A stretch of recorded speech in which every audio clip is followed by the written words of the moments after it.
ये बात साल 1996 की है। एक व्यक्ति चंडीगढ़ से ट्रैक्टर लेकर हरियाणा के पलवल जा रहा था। जैसे ही चंडीगढ़ से कुछ ही किलोमीटर निकला था कि अचानक वो ट्रैक्टर से उछलता है और जाकर सीधा सड़क पर गिर जाता है। पीछे से एक ट्रक आ रहा था और ट्रक की चपेट में आने से वो गंभीर रूप से घायल हो जाता है। इस दृश्य को, इस नज़ारे को बड़ी संख्या में लोग देख रहे थे। तुरंत ही दौड़कर उसके पास जाते हैं और उसे घायल अवस्था में सीधा लेके जाते हैं हॉस्पिटल। हॉस्पिटल में ले जाने के बाद डॉक्टर उसका उपचार भी करते हैं, लेकिन वो तब तक मर चुका था। डॉक्टर कह देते हैं कि हम इसे बचा नहीं पाए। मामला पुलिस तक पहुंचता है और पुलिस इस व्यक्ति का पता लगाने की कोशिश कर रही थी कि आखिरकार ये व्यक्ति कौन था। मरने वाला व्यक्ति जो होता है वो धनराज नाम का व्यक्ति था, जो कि हरियाणा के ज़िला पलवल का रहने वाला था। इसके घर वालों को सूचना दी जाती है और सूचना मिलने के बाद घर वाले आते हैं, रोते हुए बिलखते हुए इस व्यक्ति के पार्थिव शरीर को सीधा गांव लेके जाते हैं और गांव ले जाने के बाद उसका अंतिम संस्कार कर देते हैं। बड़ी संख्या में लोग इस अंतिम संस्कार में शामिल थे। सब कुछ अब स्थिति सामान्य हो चली थी, लेकिन 12 साल जब बीत जाते हैं तो 12 साल के बाद अचानक ही वो लड़का जिंदा हो जाता है, जीवित हो जाता है और घर परिवार के लोगों के सामने आने के बाद सभी के नाम ले लेके उनसे बातचीत करने की कोशिश कर रहा था। जब ये बात लोगों ने देखी तो इस बात को सुनकर सैकड़ों लोगों की संख्या में हुजूम लग जाता है। लोगों को यकीन नहीं हो रहा था कि जिसको अपनी आंखों से जिसकी चिता को जलते हुए देखा है वो आखिरकार ऐसे जीवित कैसे हो सकता है। ऐसे किस्से, ऐसी कहानियाँ आपने फिल्मों में देखी होंगी, किताबों में पढ़ी होंगी, लेकिन ऐसी कहानियाँ कभी रियल लाइफ में ना देखी होंगी ना सुनी होंगी। आज का किस्सा सुनने के बाद शायद आपको भी लगेगा कि वाकई इस दुनिया में क्या क्या अजीब हो जाता है। आज की जो सच्ची घटना मैं आपको सुनने जा रहा हूँ, सच्ची घटना है हरियाणा प्रदेश का एक ज़िला है पलवल। दरअसल पलवल की एक तहसील है होडल, और होडल के एक गांव लगता है जो 2 किलोमीटर दूर है, गड़ीपट्टी। इस गांव का रहने वाला राजेश और उसका एक बेटा है 12 साल का, जिसका नाम है राहुल। राजेश अपने बेटे राहुल को लेकर बाइक पर जाता है बैठकर, और ये गांव जो जा रहा था वो होडल के अपोजिट साइड होता है। एक साइड में होता है गड़ीपट्टी तो दूसरी तरफ होता है भिड़ू की। वो अपनी बहन के पास जा रहा था अपने बेटे को लेकर, और जैसे ही वो गांव से निकलता है, होडल पार करता है, अभी 2-3 किलोमीटर ही निकला था कि वो लड़का ज़ोर ज़ोर से चीखने लगता है, चिल्लाने लगता है, रोने लगता है कि मुझे तुम कहाँ लेके जा रहे हो, मैं शोर मचाऊंगा। इस तरह की बातें जब बेटा अपने ही बाप से कर रहा था तो बाप को यकीन नहीं हो रहा था कि कैसी बातें कर रहे हो। वो डांटते हैं, डांट कर कहते हैं कि शांत हो जाओ, चुपचाप बैठे रहो और मैं तुम्हें तुम्हारी बुआ के घर पे लेके जा रहा हूँ, वहाँ चलो, वहाँ तुम्हें खूब मस्ती आए करेंगे। उस बेटे को समझाने की बार बार कोशिश कर रहा था बाप, लेकिन वो बेटा था, रोने की कोशिश कर रहा था। वो कह रहा था कि मुझे तो सिर्फ अपने घर जाना है, तो मुझे कहाँ लेके जा रहे हो।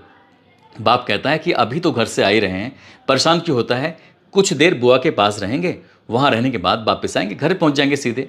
बस इतना कहना था। जब बाप अपने बेटे को डांट रहा था तो वो बच्चा शांत हो जाता है, चुप हो जाता है। इसके बाद सीधा पहुँच जाते हैं ये भिड़ू की गाँव। वहाँ रुकते हैं, बुआ के पास बैठते हैं, खाते हैं और बातचीत करते हैं। जब कुछ समय बीत जाता है तो बाइक स्टार्ट होती है। उसके बाद राजेश अपने बेटे राहुल को लेकर यहाँ से चल देता है। अभी 2-3 किलोमीटर का ही फासला हुआ था, फिर से उसने चिल्लाना शुरू कर दिया, फिर से उसने रोना शुरू कर दिया। ज़ोर ज़ोर से लोगों को आवाज़ लगा के अपने पास बुला लिया। कहा कि ये आदमी मुझे यहाँ से कहीं लेके जा रहा है, मुझे मेरे गाँव जाना है, मुझे गाँव नहीं जाने दे रहा है। जब ये बातें सुनी तो लोग आसपास के मौके पर आ जाते हैं। आने के बाद कहते हैं कि भाई तुम इस बच्चे को क्यों परेशान कर रहे हो, क्या बात है। तब वो व्यक्ति कहता है कि मेरा नाम राजेश है और ये होटल के पास में गांव लगता है गड़ीपट्टी में, वहाँ का रहने वाला हूँ, और ये मेरा बेटा है जिसका नाम राहुल है। आप इसकी बातों में क्यों आ रहे हो, ये इस तरह की बातें करता रहता है, मुझे हमेशा परेशान करता रहता है। तो गाँव के लोगों को यकीन नहीं हो रहा था कि एक बच्चा जो रो रहा है, चीख रहा है, चिल्ला रहा है, वो कह रहा है कि ये मेरा बाप नहीं है, मेरा गाँव तो यहीं पास में है। दरअसल वहाँ पास में गांव होता है बांसवा, और वो बांसवा गांव जब इससे भिड़ू की गांव जा रहे थे तो रास्ते में पड़ता है था बांसवा। जब जा रहे थे तब भी चिल्लाया, और जब वापस लौट कर आए तब भी वो लड़का चिल्लाया। आखिरकार उन लोगों को भी यकीन नहीं हो रहा था। बाइक रोक ली जाती है। रोकने के बाद उस बच्चे से कहा जाता है कि ठीक है तुम चलो, हम तुम्हारे साथ चलते हैं, ये व्यक्ति तुम्हें बिल्कुल भी परेशान नहीं करेगा। उस व्यक्ति ने बहुत कहा कि ये मेरा बेटा है, लेकिन उन लोगों को यकीन नहीं हो रहा था। नहर के पास की बात थी। वो लड़का दौड़ता हुआ एक बांसवा गांव की तरफ भागने लगता है। बाइक लेकर उसका बाप पीछे पीछे चल रहा था, कुछ लोग भी चल रहे थे साथ साथ। और जाने के बाद जब बांसवा आता है, एक नया सा मकान बना हुआ था, उस मकान के अंदर जाता है और एक बूढ़ी सी औरत जिसकी उम्र लगभग 45 या 48 साल के आसपास रही होगी, उस बूढ़ी सी औरत को, जिसका नाम शिखावती होता है, उसके पास जाता है और जाकर कहता है कि तुम मेरी पत्नी हो, तुम मेरी बीबी हो। बस इतना कहना था कि जो लोग अभी तक आ रहे थे वो लोग देखकर कहने लगते हैं कि ये कैसी बातें कर रहा है, ये 12 साल का बच्चा है, इस बूढ़ी औरत के ऐसे कैसे बोल सकता है, ऐसा कैसे कर सकता है। तभी उसकी कुछ लड़कियां होती हैं, कुछ और भी व्यक्ति होते हैं, कुछ उसका बेटा भी होता है उस महिला का। जब वो आता है तो उसको पुचकारते हुए कहता है कि राजेश तुम तो मेरे बेटे हो। उसको जो पुचकार रहा था 12 साल का बच्चा अपने से दुगनी उम्र के उस लड़के को जब बेटा बोल रहा था तो लोगों को यकीन नहीं हो रहा था। यहाँ पर अब कोई भी व्यक्ति आता है उसको उसके नाम से बुलाना, उसके पास में जाना, उसके पास मिलना, उससे बातचीत करना, ऐसी बातें जब लड़का कर रहा था तो उन लोगों को यकीन नहीं हो रहा था कि जिस व्यक्ति की साल 1996 में मौत हो चुकी है वो आखिरकार इस रूप में कैसे आ सकता है। दरअसल ये लड़का है जिसका नाम राहुल होता है, वो गड़ीपट्टी एक गांव लगता है, उसमें राजेश के घर में 13 जनवरी साल 2006 में ये पैदा होता है। जब ये 2 साल का था तो 2 साल में इसने बोलना शुरू करा था। तुतली ज़ुबान में बोलने की कोशिश कर रहा था। अपने पापा से बोला कि पापा मुझे 2 रुपये दे दो, मुझे 2 रुपये चाहिए। उसके पापा ने कहा कि बेटा तुम 2 रुपये का क्या करोगे। तो बच्चा कहता है कि मेरी जो बीवी है ना, मेरी पत्नी है, उसके पेट में दर्द हो रहा है, मैं अपनी पत्नी को दवाई दे के आऊँगा और वो ठीक हो जाएगी। तो जब ये बात उसके बाप ने सुनी तो वो हंसते हंसते लोटपोट हो जाता है। यही बात जब उसकी माँ ने सुनी तो वो हंसते हंसते लोटपोट हो जाता है। उससे पूछते हैं कि तुम्हारी शादी हो गई? हाँ मेरी शादी हो गई और मेरे 4 बच्चे हैं और मेरी बीवी ना प्रेग्नेंट है। तो इस तरह की बातें जब वो बच्चा करता था तो घर के परिवार के लोग हंसते थे, मुस्कुराते थे। उसकी तोतली ज़बान धीरे धीरे जब वो बड़ा होने लगा तो बच्चा घर से भागने लगा, घर से निकल जाया करता था, कहता था कि मैं अपने गाँव जा रहा हूँ और तुम मुझे यहाँ पर नहीं रख सकते। जब वो गांव से निकलने की बात करता था तो ये बात अब पूरे गांव में फैल चुकी थी कि राजेश का जो बेटा है वो घर में रुकना नहीं चाहता, उसे कुछ ना कुछ दिक्कत है, या तो साइकोलॉजिकल दिमागी रूप से वो परेशान है या फिर कुछ ना कुछ परेशानी है कि जो घर से भागने की बार बार बात करता है। कितनी ही बार ऐसी हुई थी कि वो घर से बाहर निकल जाया करता था और निकलने के बाद जो आसपास के लोग होते थे, अड़ोस पड़ोस के लोग होते थे, उस बच्चे को गोद में ले आते थे, हाथ पकड़ के लाते थे और लाकर उसकी माँ के पास छोड़ दिया करते थे कि आखिरकार ये ऐसा कैसे हो सकता है। सब कुछ सामान्य चल रहा था, सब कुछ ठीक ठाक था। लेकिन एक दिन इस गांव की एक और महिला होती है गड़ीपट्टी की, और ये गड़ीपट्टी की महिला, इसकी शादी हुई थी बासवा गांव में। ये जाकर ये इस बात को, इस तरह की बातों को जाके बताने लगी। इस बच्चे ने ये भी बताना शुरू कर दिया था कि मैं ट्रैक्टर से चंडीगढ़ से आ रहा था और एक मेरे दोस्त ने धक्का दिया, और जब धक्का दिया तो मैं जाकर सीधा ट्रक के नीचे आ गया था और मेरी मौत हो गई। जब ये वाली बात वो जाकर उस गांव में बताती थी लड़की अपनी ससुराल में, तो ये बात जाकर उस गांव के व्यक्ति, यानी कि जिसका नाम होता है धनराज के पास तक जब ये बात पहुंचती है तो धनराज के लोगों के परिवार वालों को यकीन नहीं हुआ। कई साल बीत जाते हैं, लगभग उस बच्चे के पैदा होने के 7 या 8 साल या 9 साल के आसपास का वक्त रहा होगा। तब ये सबसे पहले जो उसकी पत्नी होती है, धनराज उर्फ कलुआ की पत्नी शिखावती, वो सबसे पहले ये बात सुनने के बाद उसे यकीन नहीं हुआ। उसे लगा कि मुझे उस बच्चे से मिल के आना चाहिए जिसके साथ उसने जीने मरने की कसमें खाई थी। आखिरकार उसने बीच सफ़र में जो उसका साथ छोड़ दिया था। वो महिला जब घर से निकलने लगती है तो उसका बेटा राजेश कहता है कि माँ मैं भी तुम्हारे साथ चलूँगा। जब राजेश चलने के लिए साथ हुआ तो उसकी बेटियाँ भी होती हैं, उसके पास 4 बेटियाँ और 1 बेटा होता है। वो कहती हैं कि हम भी आपके साथ चलेंगे। जब ये चलने लगे तो जो व्यक्ति मरा था जिसका नाम धनराज उर्फ कलुआ होता है, उसके खुद के सगे 5 भाई होते हैं, उसकी एक बहन होती है। अब ये सारे के सारे लोग इकट्ठा होते हैं, 20-30 लोग, 50 लोग के आसपास।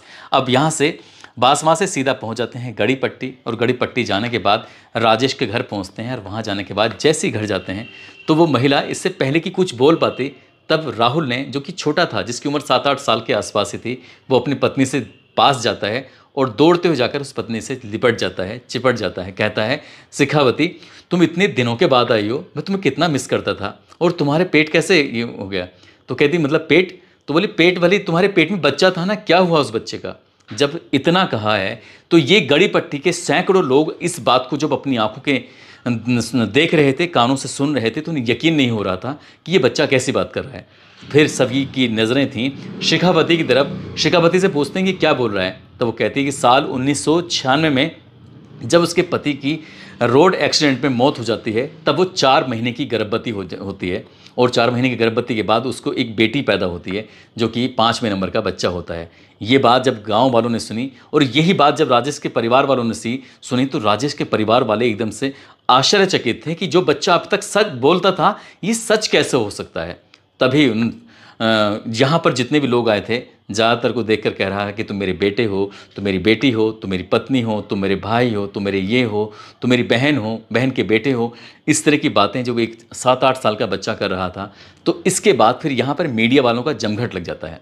लोगों को यकीन नहीं हो रहा था कि जिसकी लगभग कई साल पहले मौत हो चुकी है, आखिरकार वो बच्चा लगभग 22 साल के बाद इस घटना को कैसे याद किया गया था, क्योंकि ये घटना साल 1996 में होती है और ये बच्चा 12 साल के बाद उस परिवार से जब एक बार मिलता है, पूरी तरह से मिलता है, तो यहाँ के आसपास के जहाँ जहाँ तक भी खबर पहुँच रही थी वहाँ तक के लोग जाकर उस बच्चे को देख रहे थे और परिवार के लोगों को देख रहे थे।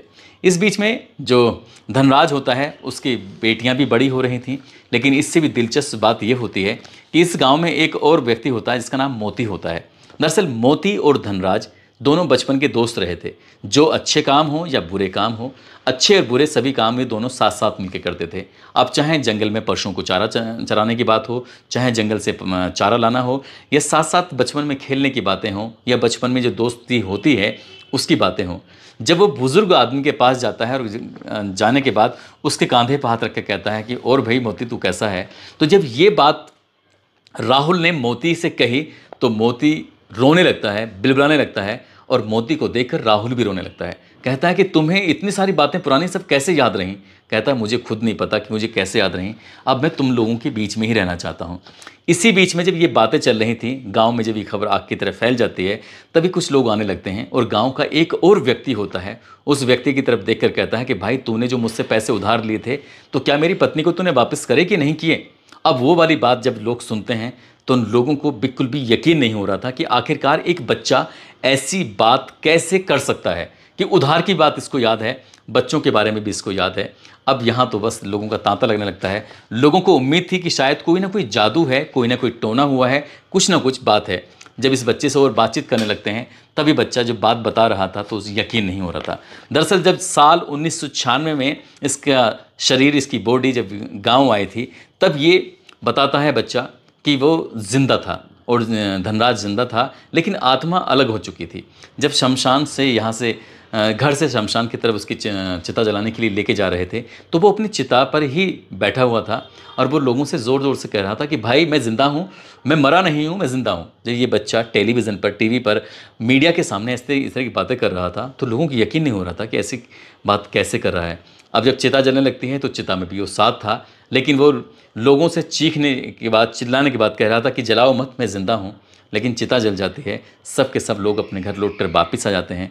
घर में ही एक नीम का पेड़ होता है आंगन के अंदर, उस आंगन में नीम के पेड़ पर वो ऊपर बैठ जाता है और सब लोगों को, अपने परिवार के एक एक सदस्य को देख रहा था कि कौन रो रहा है, कौन परेशान है, कौन खुश है। सभी से, जो उस दिन उसकी मौत पर खुश थे, उन सभी लोगों से कहता है कि तुम खुश थे, और जो लोग दुखी थे उन सब से कहता है कि तुम दुखी थे।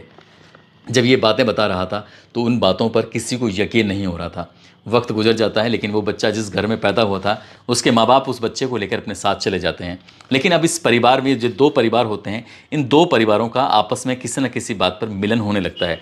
मीडिया वाले जब ये खबर सुनते हैं तो अब गड़ी पट्टी भी पहुँचते हैं और बासवा भी पहुँचते हैं। दोनों के ही वर्जन लेते हैं, दोनों से बातचीत करते हैं। जब दोनों की बातें जब टीवी पर आती हैं, दोनों की बातें जब सोशल मीडिया पर आती हैं तो लोगों को यकीन नहीं हो रहा था कि आखिरकार ऐसा कैसे हो सकता है।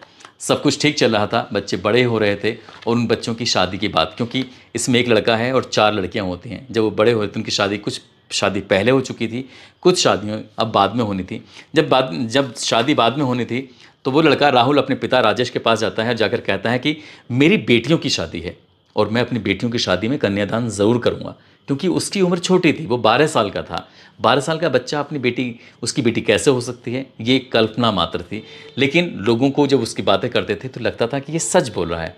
तभी राजेश ने अपने बेटी की बात सुनी और लगभग 60 से 70 हज़ार रुपये का इंतज़ाम किया और इंतज़ाम करने के बाद ये बासवा गांव अपने बेटे को लेके जाता है और ले जाने के बाद वहाँ जो एक बाप का कन्यादान करने के तरीके होते हैं, एक बाप जिस तरह से अपनी बेटियों की शादी करता है, उस बच्चे ने जो 12 साल की उम्र का बालक होता है उसने वो सारे काम अपनी बेटियों के किए, कन्यादान किया, उनका विदाई समारोह जो भी होता है एक बाप की जिम्मेदारी होती है शादी समारोह में, वो सारी जिम्मेदारी निभा रहे थे। लेकिन इसी बीच में उसका एक भतीजा भी था, भतीजा अमन, और अमन उस बच्चे के साथ होता है, यानी कि राहुल के साथ होता है। राहुल को वो पूरे गांव में घुमाता है कि कौन क्या है। तो ये अमन जो होता है, अमन की उम्र ज़्यादा होती है और जबकि राहुल की उम्र कम थी, तो वो उसे ताऊ जी कह के बुला रहा था कि ताऊ जी मैं तुम्हें आपको यहाँ घुमाता हूँ, ताऊ जी आपको वहाँ घुमाता हूँ। हैरान करने वाली बात ये थी कि धनराज उर्फ कलुआ को जितने भी लोग जानते थे, जो उसके करीबी थे, जो उससे बड़े थे, वो इस बच्चे के पैर भी छू रहे थे, वो इस बच्चे के लिए खातिर भी कर रहे थे, वो उस बच्चे को वैसे ही मान सम्मान दे रहे थे जैसे का मान सम्मान घर में एक बड़े लोगों को दिया जाता है। हालांकि इसके जो भाई थे अभी भी बूढ़े हो चुके हैं, बड़े हो चुके हैं, और जब उस बच्चे से मिलते हैं तो वो रोने लगते हैं बचपन की याद ताज़ा करके कि बचपन में जो भी उनके साथ हुआ था वो बताते हैं। तो जब उस बच्चे को देखते हैं, हालांकि आज साल 2023 में उस बच्चे की उम्र लगभग 16.5 या 16 साल के आसपास हो चुकी है, आज भी वो बच्चा जब कभी स्कूल जाता है तो स्कूल में उससे कहानी पूछते हैं कि पुनर्जन्म की जो कहानी है अपनी बताओ कि क्या था पुनर्जन्म में, कैसे थे तुम। जब वो बाज़ार जाता है ख़रीदारी करने के लिए अपने माता पिता के साथ, तो बाज़ार में दुकानदार उसको रोक रोक के पूछते हैं कि भाई राहुल, तुम्हारा दूसरा जन्म हुआ है, तो ये पुराने जन्म की बातें बताओ कि तुम्हारा पुराना जन्म कैसा था। जब कभी वो बच्चा अपने रिश्तेदारों में शादी समारोह में शामिल होता है तो उससे वही बातें करते हैं। जब लगातार यही बातें रिपीट दर रिपीट उसके सामने होती हैं तो उस बच्चे को कहीं ना कहीं गुस्सा भी आने लगता है। उसे लगता है कि ये सब क्या हो रहा है मेरे साथ, और जैसे जैसे जैसे वो बड़ा हो रहा है वैसे वैसे उसके अंदर संकोच वाली बात आ रही हैं। बचपन में जब छोटा था तब वो ज़्यादा बातें करता था अपने घर की, परिवार की, लेकिन अब उसकी उम्र 16 या 16.5 साल के आसपास हो रही है। लेकिन उसने भी अपने उस परिवार से, बासवा में हर एक व्यक्ति से वही रिश्ता माना हुआ है जो रिश्ता धनराज उर्फ कलुआ का हुआ करता था, और उसने वो रिश्ता भी माना हुआ है गड़ी पट्टी में, जो अपने माँ बाप के घर में जो पैदा हुआ है, नए घर में, वहाँ का भी वो रिश्ता मानता है। तो लोगों को यकीन नहीं होता है कि ऐसा कैसे हो सकता है, और आज भी लोग इस किस्से को, इस कहानी को एक दूसरे से जिक्र करते हैं, बातें करते हैं, उस बच्चे से मिलने के लिए जाते हैं। आसपास के लोग, ये होडल तहसील का जो गांव लगता है गड़ी पट्टी, वहाँ जाते हैं, मिलते हैं, बातचीत करते हैं। दोस्तों, इस पूरे घटनाक्रम को सुनाने का उद्देश्य किसी को परेशान करना नहीं है, किसी का दिल दुखाना नहीं है, बल्कि आपको जागरूक करना है, आपको सचेत करना है, आपको बताना है, आपको ये भी बताना है कि हम पुनर्जन्म की कोई पुष्टि नहीं करते। ये एक बात है जो सोशल मीडिया पर और मीडिया पर और अखबारों में लगातार चर्चाओं में रही थी साल 2016 में। अब वो बच्चा बड़ा हो रहा है और उससे आज भी जब गाहे बगाहे जब मीडिया पर ये बातें आती हैं तो यकीन नहीं होता लोगों को, लेकिन जिस तरह की बातें वो लड़का बताता है तो उसकी बातें सुनने के बाद हर कोई यकीन कर लेता है, सचमुच मान लेता है कि वो उसका सचमुच पुनर्जन्म हुआ है। दोस्तों, अपना ख्याल रखें, सुरक्षित रहें। जय हिंद, जय भारत।